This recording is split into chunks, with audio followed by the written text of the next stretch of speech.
Sir तारीख जिमें तुसां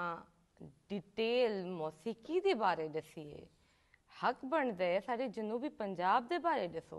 तुसां आओ तो मैं आदि हाँ तुआड़ी किते तो मैं 10 प्रोग्राम कर गिना तो मेरा तो दिल कहना परे से मैं तो उन टाइम जिन टाइम तुसां दसेंदे पे होंदे मैं हिफ्ज करेंदी पई होंदी हाँ क्योंकि मेरी ये हॉबी इवें ही तुसां मेरे को दसो मेरे सारे मेरे वसेब को दसो साड़ी थोड़ी जी तारीख दसो जनूबी पंजाब की। जी बहुत शुक्रिया। जनूबी पंजाब जरा बज़ाहिर हुण मुल्तान डेरा गाजी खान और बहावलपुर डिवीजन्स के उत्ते मुश्तमिल है। ये बेसिकली वादी सिंध का एक हिस्सा है। अच्छा वादी सिंध क्या है वो यह कि प्रकार का एक सिरा तुसा मुल्तान ते रखो तो दूजा ओकू कराची बुहीरे अरब के उत्ते खोलो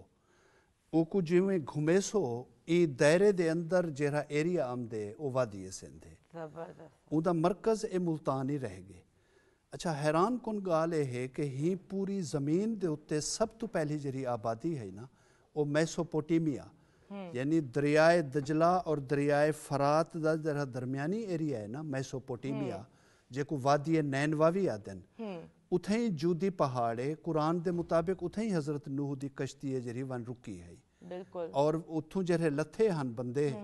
उन्हें वस्तियाँ वसाया ईलम वस्ती असूस और मतलब इन्हें वस्तियों की वल जरे खुदाई थी है यकीन करो हूँ दे विचों जरे बर्तन जरिया तहरीरां जरिया सिक्के बरामद थे उहे दे उहे मोहनजोदड़ो हड़प्पा टैक्सला और मुल्तान दे गिरदो नवा किला हणन दे गिरदो नवा दे विच वो बरामद थे। तो इट मीन्स के उहे लोग शिफ्ट करते इत्थां आए वादी सिंध इत्थां क्यों आए हमला आवर मुल्तान क्यों आमदे हैं उनकी वजह है कि इत्थां बहुत सारे दरिया हैं इत्थां रोही रोही चोलिस्तान का एक सहारा भी है को सुलेमान पहाड़ है मतलब ये लैंडस्केप इंदा इतना अट्रैक्टिव है इतना खूबसूरत मौसम है कि ढेर सारे हमला आवर ने कोशिश की है कि ऐसा मुल्तान और उनके गिरदो नवा दे विच आबाद थी। आर्या एन तो सब तो पहले मुल्तान है। अच्छा ऋग्वेद लिखी गई है उनका 3/4 हिस्सा है जरा इतनी 5 नंद उच्च उच्च एक बहुत वड्डी मतलब है यूनिवर्सिटी रह गई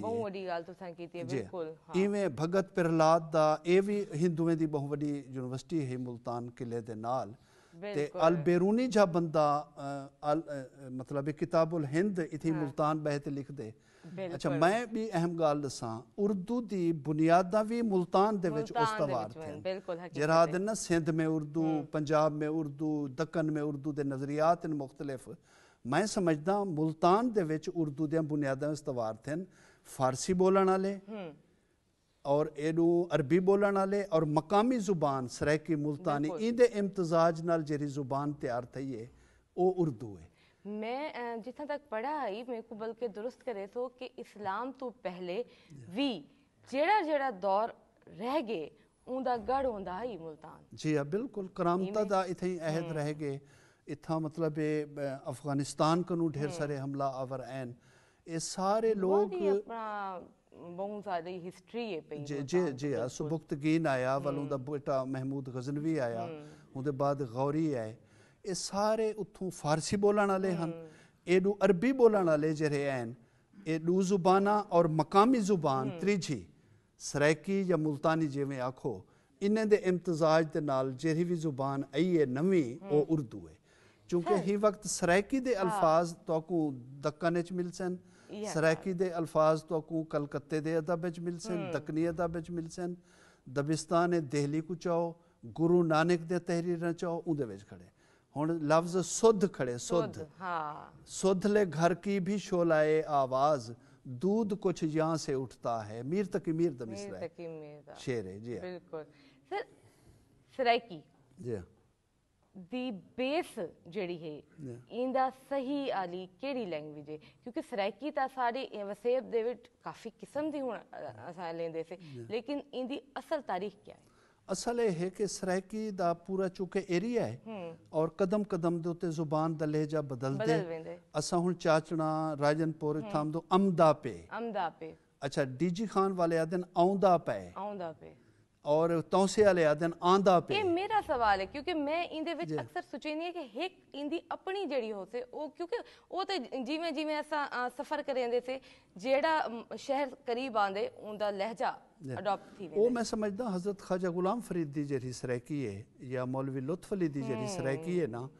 ਤਾਂ ਉਹ ਕੋ ਬੁਨਿਆਦ ਬਣਾਇਆ ਵञे और हूंदो ते इकट्ठा थी ते